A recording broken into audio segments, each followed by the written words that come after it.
Well, Tom Herman has been let go by Texas, and after it looked like he was going to be back in 2021, he will not return to Austin, Texas, and it looks like Steve Sarkisian is going to be the next head coach. I really don't know what to make of that, and it's a lateral move at best in my opinion, but the Texas administration likely knows more than I do, and let's see how it all plays out. Tom Herman was supposed to bring Texas football back, and today we'll continue our series looking at the rise and fall of coaches, and we'll talk about the entire career of Tom Herman, and why the Texas era did not end up working out.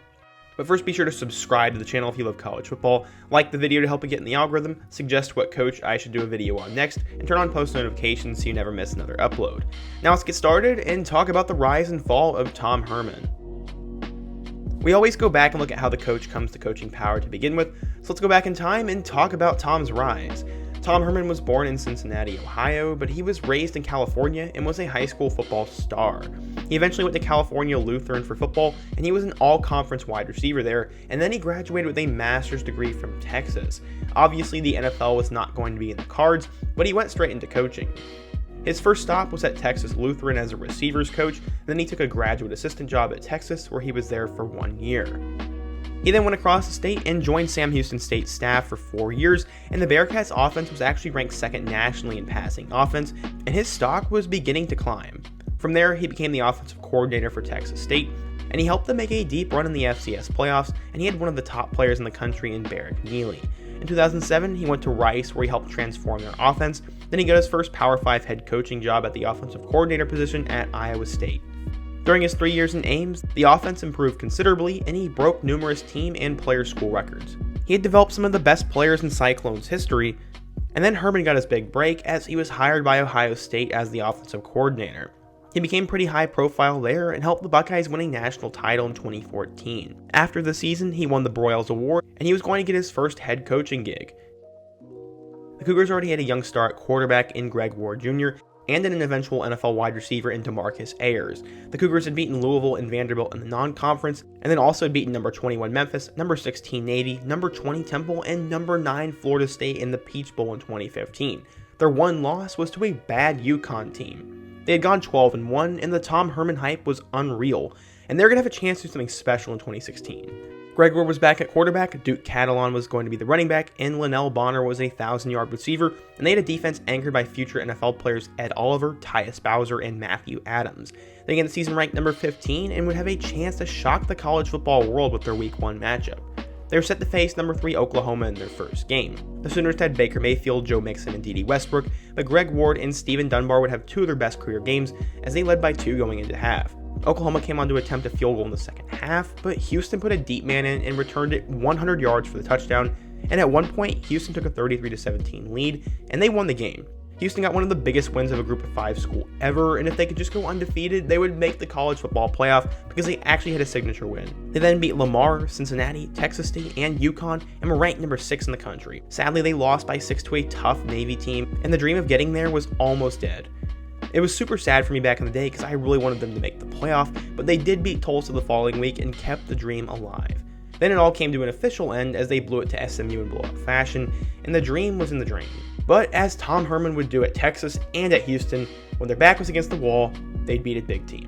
They had beaten Lamar Jackson and number 3 Louisville, and somehow had blown the Cardinals out at home. And that was the second time they had defeated the number 3 team in 1 year. They got ranked the following week, but then got blown out in the Las Vegas Bowl by San Diego State, but he was not there to coach that game. Tom Herman had become a big-time name at this point, and instead of building a power at Houston, he would take another job. On November 27, 2016, Herman was hired as the head coach at Texas after the Charlie Strong era had ended in disaster. Herman would have an established quarterback in Shane Buechele and then a blue-chip freshman in Sam Ehlinger on the roster, but they didn't really have an established running back. They did have Colin Johnson at wide receiver. They began the season ranked number 23 in the nation for no apparent reason, and Herman lost his first game to Maryland. They then lost to number 4 USC in overtime, but they then began to figure some things out as they beat both Iowa State and Kansas State to start at 2-0 in Big 12 play. They would lose close ones to number 12 Oklahoma and number 12 Oklahoma State, and then a blowout to number 10 TCU, but they did beat number 24 West Virginia, and that got them to 6 wins. They went on to play Missouri in the Texas Bowl, and they won the game, and Herman mocked Drew Lock. 7-6 was a solid first year, and he had found his quarterback in Sam Ehlinger. Going into 2018, Sam was back, Trey Watson was the running back, and little Jordan Humphrey had broken out at wide receiver. They once again began the season ranked, but they lost to Maryland again to open up the year, and then they went on a 7-game winning streak.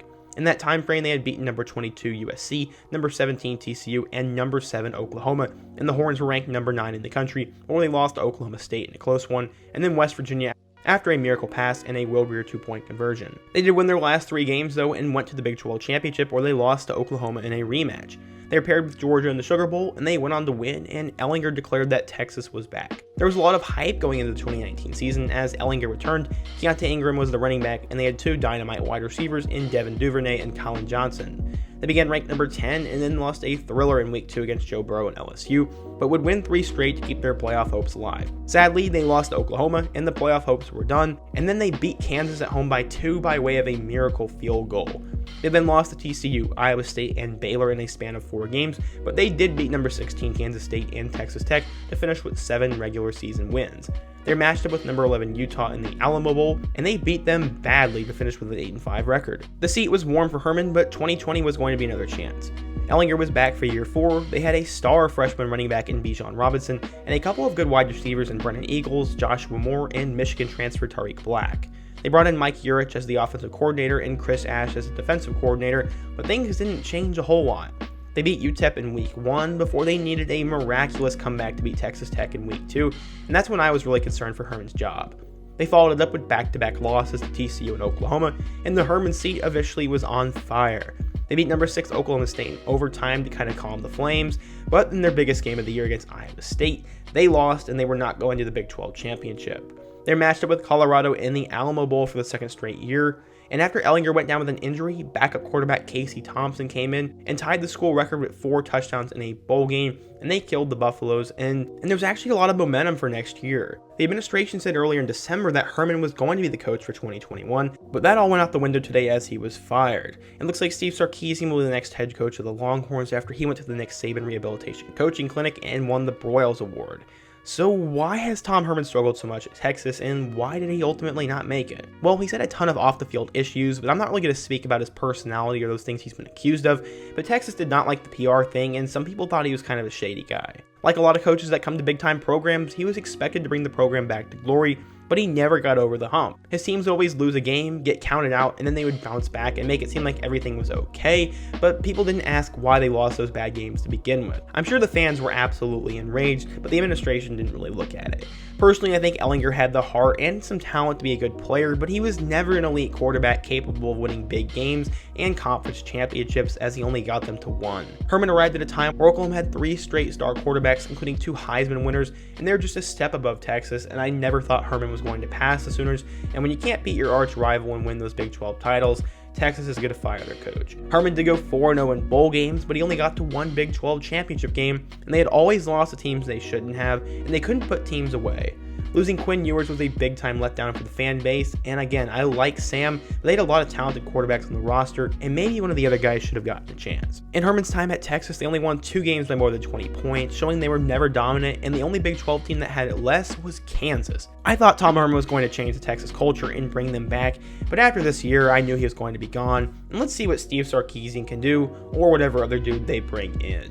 What do you guys think though? If you're a Texas faithful, please let me know in the comment section what you think of Tom Herman and what went wrong during his tenure. Also let me know who you think they will hire next, and if it is Steve Sarkisian, your thoughts on him. If you enjoyed the video, please be sure to give it a like and let me know another coach I should take a look at. 2021 is going to be a big year for this channel, so be sure to subscribe so you never miss out on any videos, and check out all my other videos about the rise and fall of coaches. And I hope to see you guys again soon. But until next time, peace.